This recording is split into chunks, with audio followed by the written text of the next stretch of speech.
Okay, so in the last video, I showed you how to use null objects to receive the actual parenting constraint data from the object in the hierarchy above the control object. So what you end up with is a buffer between your actual control object and the actual object receiving the data. So my control object is here, and it's going to I need to free up the data or the channels for animating, and the group node above it is actually receiving the information from my hips override control object, so that we know where it's located and it moves along properly. If I don't have the buffer, if I just have a straight node with the data in it, this is what happens. If I was to take this and move it, and I go to my hips override and I try to move it, notice how it snapped right back into position. Well, I avoid that problem when I have my hips override feeding into the data of the group node. So the hips override data here is feeding into the group node, and this can now remain in position, and it doesn't double transform into my the object here. So that is really important when I am trying to animate something. I can actually animate that value, and I don't worry about a double transform trying to override what I'm actually trying to do. So we have to add the buffer in there.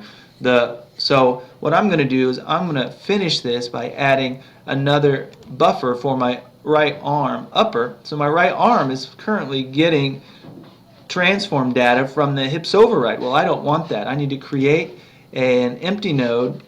This is my arm right, or my right arm up, and this is going to be group, because this is my group node, and my right arm is going to go into that. My right arm up right here is going to be put into that group. Okay, this node, my right arm, needs to be removed. I'm going to remove those the data that's being sent to me from my hips override node. The hips override value is then going to constrain my group, my upper arm group. So this is going to constrain that as a parent constraint with my hips off. Notice that I get my constraint attribute there. So I quickly just kind of changed that hierarchy. So this is feeding, getting that information there. And I'm going to do it again for I'm going to create an empty group. This is my elbow, my right arm, elbow group. Okay. My right arm, elbow is going to be added to that group. My right arm elbow's constraint is going to be removed, and my right arm elbow group is going to receive, my hips override is going to feed into my right arm elbow and have the parent constraint. Now, if I go back here and I always test my stuff out. I pose my object, I go into my hips override node, and I pose it now. You can see that it works just fine. I notice that I haven't done it for that yet, so I'll have to fix that, but that's the idea. So I'm going to put that back in place. Now I'll do it for my lower arm, my left arm elbow. So I'm going to make sure I have the right thing. My right arm elbow. And I want to make sure I have everything in the right spot. So I have my group, and it's receiving my translate information and my hips override. I'm going to make sure I have it right. So this group should be receiving. I'm just going to delete that just in case. Going to make sure I have everything in the right spot. This is why I test everything out.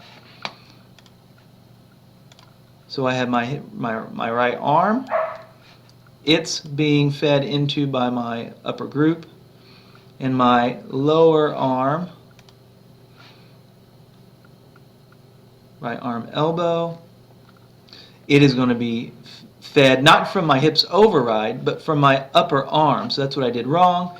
So my upper arm is going to feed into my, oops, not that. My upper arm is going to feed into that as a parent, constrain, parent. So when I move my upper arm, my lower arm should move, and if I move my hips override, my lower arms should all stay in position. Okay, so I always test things out a little bit at a time. I don't do a whole bunch of changes because I never know exactly if, you know, I always want to make sure I have things right. Okay, and so I'm going to just kind of put my stuff back in position here and get a hold of it. Okay. Alright, so that gives me those groups that I was looking for. Now I want to make basically one grandmaster control.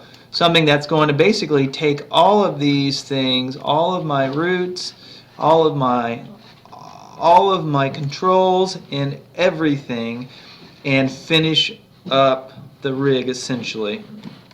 I'm going to go back here and change that. Alright, so now things look like they're in order. Alright, so when I make my master control, I want something that's easy to grab a hold of. But what this is going to be is this really is just to control the whole rig as a unit. I won't necessarily need to move it, but if I wanted to scale everything up, to scale everything down, or move it to a specific location before I begin animating, this is what I want to use. And just to get things out of the way, I'm going to hide this, Control H, and I'm going to hide that, and I'm going to look at things from the side like so I can see my grid. I'm actually going to hide my grid for a second, and I'm going to create a NURBS primitive circle, and I'm going to scale it up a little bit, and I'm going to go into my control vertex, and I'm actually going to go back and move it off the side for a second. I'm going to move it off to the side, and I'm going to go back to my perspective view, and I'm going to grab the ends 1, 2, 3, 4, and I'm just going to lift those up a little bit. Basically, I'm just lifting up some things like so. I'm going to look at it from the side now. I'm going to go back to object mode, and I'm going to move my anchor point, or the insertion point, to the point where it lines up with the grid essentially. So what I'm going to do is I'm going to go back, I'm going to line this up so the bottom of it sits on this line right there. Then I'm going to take my insertion, I'm going to hold down X, and I'm going to snap it to that line so that basically the insertion point is lined up with that edge. Go back to my control point. Then I'm going to put it essentially, I'm going to hide my grid again. Look at my grid is very dense because I use it for 3D print modeling. I'm going to essentially center that in my character now. I'm going to essentially center that. Then that way I can put my legs basically, if I put them back at 0, put this back at 0, well, they're not quite lined up, so I didn't do my very good job of freezing my transforms, but I'll move that, and I'll say modify, freeze transform, and I'll grab the other one, make sure that's good. Okay, so essentially I want this to be lined up with the bottom of my foot, so I'll turn my grid back on, and I'll follow that line down to right there. Okay, so that just gives me, let's say modify freeze transformations, that just gives me kind of a baseline. And it's curved up so that I can move it if there's a grid or something there, if there's a ground plane or something there. Alright, I'm going to name that, this is my master control. And I'm going to look at my hierarchy here. And here's my hierarchy. Basically, I'm going to put all of these things into that. So what I want is to, let me spread this out a little bit. Now this kind of makes people nervous, so I'm going to grab this and move it over here. I'm going to go into my freeform. If I go into my freeform, let's see, where is it?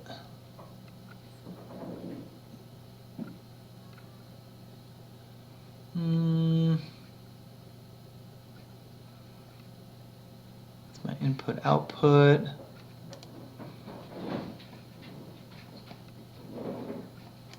Alright, so I'm going to grab my root joint and I'm going to middle mouse and drag it under that. Okay, now my master control is the, notice that I have all my geometry and my groups inside of that, or my joints inside of that. I'm going to grab my upper arm group and I'm going to grab, oops, I'm going to grab my upper arm. I'm just going to kind of work left to right. Right elbow, I'm going to drop it in. Right is, I'm going to drop it in. So should see these things. I'm going to drop this in. Left, drop it. Oops, left, I'm going to drop it on. Upper, drop it on. My hips override, I'm going to drop it on. Oh, I'm not getting it on there for some reason. I'm missing it. Basically, all of these things become children of, I don't want the plane, I want my IK handles in there, and I want this in there.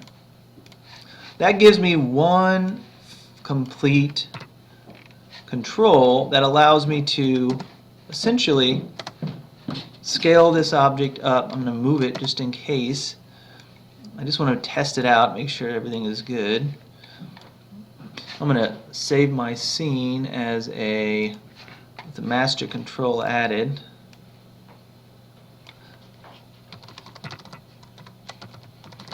That way I can know I have it. And then I want to make sure, so what happens is if I want to scale up the whole puppet as a group, I can. If I want to rotate it as a group, I can. But one thing that you'd probably want to do, one thing I just forgot to do, is add a group node above your root so that your root node has a separate transform node above it. So if you do change the master node, it won't disrupt everything. It'll inherit those nodes. Okay, bye. Okay, so I'm going to add that group node. So here I'm going to go into create empty groups. This is going to be my root group. And that root group is going to go in between here. So my root group is going to be part of the master control here. And what I'm going to have to do is, it should be way down here at the bottom. So what I actually want to do is take, now this might be a little tricky.